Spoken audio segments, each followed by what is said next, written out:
আসসালামু আলাইকুম ওরহমতুল্লাহ। সুপ্রিয় শিক্ষার্থীবৃন্দ, আশা করি তোমরা সবাই ভালো আছো। এই ভিডিওটা তৈরি করছি নবম শ্রেণীর শিক্ষার্থীদের জন্য।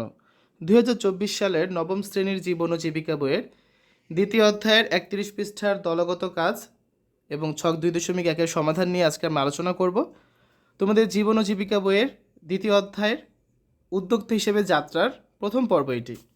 যারা এখনও অন্যান্য বিষয়ের ভিডিওগুলো দেখোনি, আমাদের চ্যানেলের প্লেলিস্ট অপশন থেকে ঘুরে আসতে পারো। সেখানে নবম শ্রেণীর বাংলা, ইংরেজি, গণিত, বিজ্ঞান, ডিজিটাল প্রযুক্তি, স্বাস্থ্য সুরক্ষা, জীবন ও জীবিকা, ইসলাম শিক্ষা, শিল্প ও সংস্কৃতি এবং ইতিহাস ও সামাজিক বিজ্ঞান প্রত্যেকটা বিষয়ের উপর কিন্তু আলাদা আলাদা করে প্লেলিস্ট তৈরি করা আছে। সেখান থেকে তোমরা যে বিষয়ের যে অধ্যায়ের যে পৃষ্ঠার সমাধানগুলো দরকার খুব সহজেই তোমরা দেখে নিতে পারবে। ঠিক আছে, দেখো, জীবন ও জীবিকা নবম শ্রেণী দ্বিতীয় অধ্যায় উদ্যোক্তা হিসেবে যাত্রা। মনের মতো সাজাও ব্যবসা, মেধা মনন দিয়ে, হার নেই তোমার, আগাও যদি নতুন ধরন দিয়ে। আমাদের চারপাশে রয়েছে নানা রকমের উপকরণ, অন্যদিকে মানুষের রয়েছে নানা রকমের চাহিদা। সেই প্রাচীনকাল থেকেই এই চাহিদা পূরণের লক্ষ্যে ব্যবহার হয়ে আসছে চারপাশের এই উপকরণগুলো। সময়ের সাথে সাথে চাহিদা এসেছে নানা ধরনের পরিবর্তন। কারো না কারো হাত ধরে এসব উপকরণও সেজেছে বৈচিত্র্যময় আবহে। এভাবে সৃজনশীল উপস্থাপনায় নিত্য নতুন উপকরণ সামনে এনে হাজির করেন যারা, নিঃসন্দেহে তারা উদ্ভাবক। উদ্ভাবনী চিন্তা আমাদের আগামীতে টিকে থাকার শক্তি যোগাবে। আমরা তাই উদ্ভাবক হয়ে উঠতে চাই, উদ্যোক্তা হিসেবে নিজেকে গড়ে তুলতে চাই, নিজের প্রতিভাকে জাগিয়ে তুলতে চাই, যা দিয়ে হতে পারে একটি সফল ক্যারিয়ারের সূচনা। তোমরা কি লক্ষ্য করেছো তোমাদের আশেপাশে প্রাকৃতিক উপাদান ছাড়া আর যা কিছু আছে তার সব কিছুই কেউ না কেউ তৈরি করছে বা সংগ্রহ করছে বা পরিবহন করছে বা বিক্রি করছে। আমরা আমাদের চারপাশে যা কিছু দেখি তার সঙ্গে বিভিন্ন রকম ব্যবসায়িক কর্মকাণ্ড জড়িত। এছাড়াও প্রায় সব সেবার সঙ্গেও ব্যবসায়িক কর্মকাণ্ড জড়িত, যেমন পরিবহন, শিক্ষা, স্বাস্থ্যসেবা, ইন্টারনেট সার্ভিস, মোবাইল ফোন ইত্যাদি। প্রতিটি উপাদান সংগ্রহে বা সেবা গ্রহণের জন্য আমাদের অর্থ ব্যয় করতে হয়। এই সব কিছুই কোনো না কোনোভাবে ব্যবসায়িক কর্মকাণ্ডের আওতায় পড়ে। ব্যবসায় সাধারণত দুইটি পক্ষ থাকে। এক পক্ষ পণ্য বা সেবা সরবরাহ করে, আরেক পক্ষ পণ্য বা সেবা অর্থের বিনিময়ে গ্রহণ করে।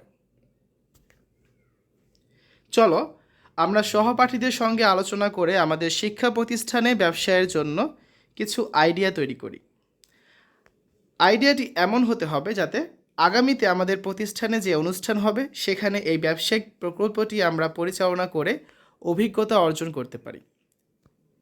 আমরা আমাদের সৃষ্টিশীলতা, উদ্ভাবনী শক্তি, সক্ষমতা এবং অনুষ্ঠানে আগত অতিথিদের চাহিদা বিবেচনা করে ব্যবসায়িক প্রকল্পের আইডিয়ার নকশা তৈরি করব। দলগতভাবে প্রকল্পটি পরিচালনার জন্য পরিকল্পনা করব। পণ্য তৈরি বা সংগ্রহ করব। সেবা সংশ্লিষ্ট আইডিয়া হলে সেবা প্রদানের জন্য কী কী উপাদান লাগবে তার তালিকা তৈরি করব। ব্যবসাটি করতে মূলধন কত লাগবে এবং তার যোগান কীভাবে হবে তা নির্ধারণ করব। অনুষ্ঠানের দিনে দলের কে কোন কাজ করব তার দায়িত্ব ভাগ করে নেব। পণ্য বা সেবার মূল্য কত হবে, অর্থাৎ ব্যবসাটি পরিচালনা করার জন্য যা যা করা দরকার পরিকল্পনা করে তা বাস্তবায়ন করব। এই যে কথাগুলো বললাম এটা নিয়ে একটা দলগত কাজ আছে, কিন্তু এই দলগত কাজটি তোমরা এখন করতে পারবে না, কারণ এখানে একটা ছক আছে, আমরা ছকটা পূরণ করব।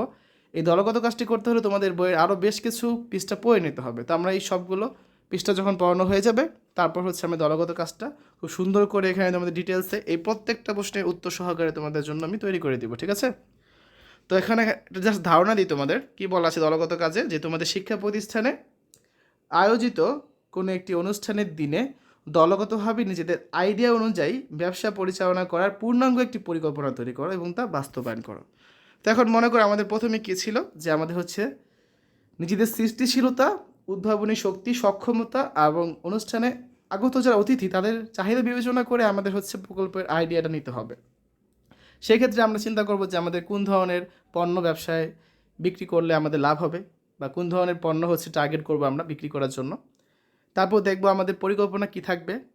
এখন পণ্যগুলোকে আমরা নিজেরাই তৈরি করব নাকি কোথা থেকে সংগ্রহ করব সেটা দেখব। ঠিক আছে। এবার হচ্ছে আমরা কী কী উপাদান লাগবে যদি সেবা প্রদান করি সেক্ষেত্রে সেটাও তালিকা তৈরি করব। আমাদের মূলধন কত টাকা লাগবে, কত টাকা আমরা ব্যবসায় বিনিয়োগ করব সেটা আমাদের দেখতে হবে।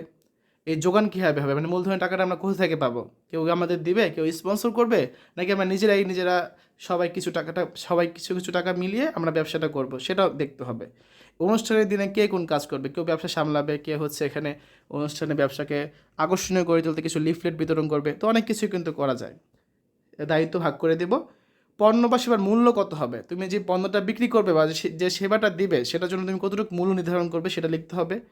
আর ব্যবসাটা পরিচালনা করার জন্য হচ্ছে যা যা করা দরকার সম্পূর্ণ পরিকল্পনাটা হচ্ছে আমরা পরবর্তীতে দেখব। এখন হচ্ছে আমরা যে ছকটা আছে এই ছকটা পূরণ করব। দেখো, ব্যবসায়িক আইডিয়া বা প্রকল্পটি বাস্তবায়নের পর আমরা নিশ্চয়ই সবার সঙ্গে আমাদের অভিজ্ঞতা বিনিময় করতে চাই। এজন্য আমরা দলে আলোচনা করে প্রকল্প বাস্তবায়নের অভিজ্ঞতা উপস্থাপনের লক্ষ্যে একটি প্রতিবেদন প্রণয়ন করব। প্রতিবেদন প্রস্তুতির সময় ছক 2.1 এর প্রশ্নগুলো বিবেচনা করব। ব্যবসায়ের আইডিয়া পর্যালোচনা। দেখো, 1 নম্বরে কি আছে, ব্যবসাটি কিসের। আচ্ছা, আমরা এক কাজ করি, আমরা হচ্ছে এখান থেকে ছকটা পূরণ না করে আমরা সরাসরি উত্তর সহ যে এই ছকটা রেডি করেছি সেটা আমরা দেখে নিই, ঠিক আছে। তো 31 এবং 32 পৃষ্ঠায় এই ছকটা রয়েছে, তো আমরা হচ্ছে এখন এই ছকের পূরণ বা ছকের সমাধানটা দেখব। দেখো, ছক 2.1 ব্যবসায়ের আইডিয়া পর্যালোচনা। প্রথম প্রশ্ন হচ্ছে কি, ব্যবসাটি কিসের। তো এখানে অনেক ধরনের ব্যবসা হতে পারে, তুমি পোশাক বিক্রি করতে পারো, তুমি গাছ বিক্রি করতে পারো, তুমি গল্পের বই বিক্রি করতে পারো, তুমি শিক্ষা উপকরণ বিক্রি করতে পারো। তো আমি এখানে জাস্ট নমুনা দিয়েছি, লিখে দিই নমুনা এটা, কারণ তোমরা হুবহু এটা এবার লিখে দিতে পারো। এটা জাস্ট নমুনা অ্যান্সার, ঠিক আছে। এখানে আমাদের ব্যবসাটা হচ্ছে শিক্ষা উপকরণ বিক্রি করা। শিক্ষা উপকরণ কিন্তু অনেক কিছু হতে পারে, বই খাতা কলম পেন্সিল অনেক কিছু হতে পারে। 2 নাম্বার কি, মোট মূলধন বা বিনিয়োগ কত টাকা। তো এখানে আমি নিয়েছি মোট মূলধন বা বিনিয়োগ হচ্ছে 25,000 টাকা। 3 নাম্বার, ব্যবসায়ের জন্য প্রয়োজনীয় পণ্য কোথা থেকে সংগ্রহ করা হয়েছিল বা কীভাবে তৈরি করা হয়েছিল, বা সেবা প্রদানের জন্য প্রয়োজনীয় উপাদান কোথায় থেকে সংগ্রহ করেছি। ব্যবসায়ের জন্য আমাদের প্রয়োজনীয় পণ্য ঢাকার বাংলা বাজার থেকে সংগ্রহ করা হয়েছিল। ঢাকার বাংলা বাজারে থেকে হচ্ছে আমরা খুবই কম মূল্যে বা পাইকারি মূল্যে হচ্ছে আমরা শিক্ষা উপকরণগুলো সংগ্রহ করতে পারি, ঠিক আছে। 4 নাম্বার, পণ্য বা সেবার বিক্রয় মূল্য আমরা কীভাবে নির্ধারণ করেছি, সেটা নির্ধারণ করেছি আমরা ক্রয় মূল্যের ভিত্তিতে। ধরো কোনো জিনিসের ক্রয় মূল্য 500 টাকা, সেটা আমরা বিক্রি করবো কত, 550 বা 600 টাকা। কোনোটার ক্রয় মূল্য 20 টাকা, সেটা বিক্রি করবো কত, 25 টাকা বা 30 টাকা, এভাবে করে নির্ধারণ করেছি। 5 নম্বরে কি, কত পণ্য বা সেবা বিক্রির উদ্দেশ্যে জোগাড় করেছি। পরিমাণ ও টাকা উভয় এককে প্রকাশ করতে হবে। যদি একাধিক পণ্য বা সেবা হয় সেক্ষেত্রে আমরা আলাদা আলাদা করে প্রতিটি পণ্য বা সেবার পরিমাণ উল্লেখ করব। তো এখানে দেখো, আমরা 10,000 টাকায় 20টি ক্যালকুলেটর কিনেছি, প্রতিটা 500 টাকা করে। 7,000 টাকায় 100টি খাতা কিনেছি, প্রতিটা 70 টাকা করে। 5,000 টাকায় 1,000টি কলম কিনেছি, প্রতিটা 5 টাকা করে। এবং 3,000 টাকায় 30টি জ্যামিতি বক্স কিনেছি, প্রতিটা হচ্ছে 100 টাকা করে, ঠিক আছে। এই হচ্ছে আমাদের যা আমরা জোগাড় করেছি বা যেসব পণ্য আমরা কিনেছি, পরিমাণ এবং টাকা উভয় এককে প্রকাশ করলাম।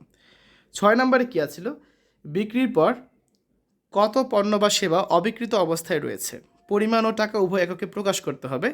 একাধিক পণ্য বা সেবা হলে আলাদা আলাদাভাবে প্রতিটি পণ্য বা সেবার পরিমাণ উল্লেখ করতে হবে, ঠিক আছে। তো দেখো, আমাদের যেগুলো অবশিষ্ট বা অবিকৃত অবস্থায় রয়ে গেছে সেগুলো কি, 2,500 টাকায় 5টি ক্যালকুলেটর, মানে 500 টাকা দামের 5টা ক্যালকুলেটর রয়ে গেছে। 700 টাকায় 10টি খাতা, 70 টাকা দামের 10টি খাতা রয়ে গেছে। 500 টাকায় 100টি কলম, 5 টাকা দামের 100টি কলম রয়ে গেছে। এবং 300 টাকায় 3টি জ্যামিতি বক্স, অর্থাৎ 100 টাকা দামে 3টি জ্যামিতি বক্স রয়ে গেছে। এই মোট হচ্ছে আমাদের প্রায় 4,000 টাকা জিনিস এখানে রয়ে গিয়েছে বা যেটা বিক্রিত হয়নি। 7 নম্বর প্রশ্ন কি, বিক্রির পর কত মুনাফা বা ক্ষতি হয়েছে। এরপরও কিন্তু আমাদের মুনাফা হয়েছে, সেটা কত, 2300 টাকা বা 2,300 টাকা মুনাফা হয়েছে, ঠিক আছে। 8 নম্বরে হচ্ছে কি, অবিকৃত পণ্য বা সেবা দিয়ে আমরা কি করেছি। তা আমরা হচ্ছে ভবিষ্যতে আবার কোনো ব্যবসা করার জন্য আমরা সেই পণ্যগুলো সংরক্ষণ করে রেখেছি। 9 নম্বর কি, কী করলে মুনাফা আরও বেশি হতো বা ক্ষতি হতো না, সেটা হচ্ছে চাহিদার ধরন বুঝতে পারলে, মানে কোন জিনিসটা চাহিদা কতটুকু, এটা যদি আমরা আরও ভালোভাবে বুঝতে পারতাম তাহলে আমাদের লাভ আরও বেশি হতো, মুনাফা আরও বেশি হতো, বা যতটুকু ক্ষতি হয়েছে কিছু জিনিস অবিকৃত ছিল সেটা হতো না। 10 নম্বর হচ্ছে, কী হলে আমাদের বিক্রি আরও বেশি হতো বলে আমরা মনে করছি, সেটা হচ্ছে বিক্রয় মূল্য কিছুটা কম হলে। ধরো আমাদের একটা খাতার ক্রয় মূল্য ছিল 70 টাকা, সেটা আমরা বিক্রি করছি 90 টাকা দিয়ে। সেটা যদি 90 টাকা বিক্রি না করে আমরা 80 টাকা বিক্রি করতাম, তাহলে হয়তো আমাদের যে কয়েকটা খাতা রয়ে গিয়েছিল 10টা খাতার মতো, সেগুলো আর অবিকৃত থাকতো না, সেটা বিক্রি হয়ে যেত। তাহলে দিন শেষে দেখা যেত আমাদের কিন্তু লাভই হতো, মুনাফা হতো, ক্ষতি হতো না, ঠিক আছে। তো এইভাবে করে হচ্ছে আমরা এই ছকটা পূরণ করব।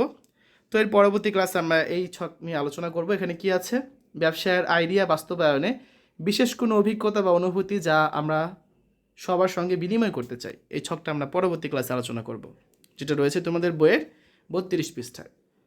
তো শিক্ষার্থীরা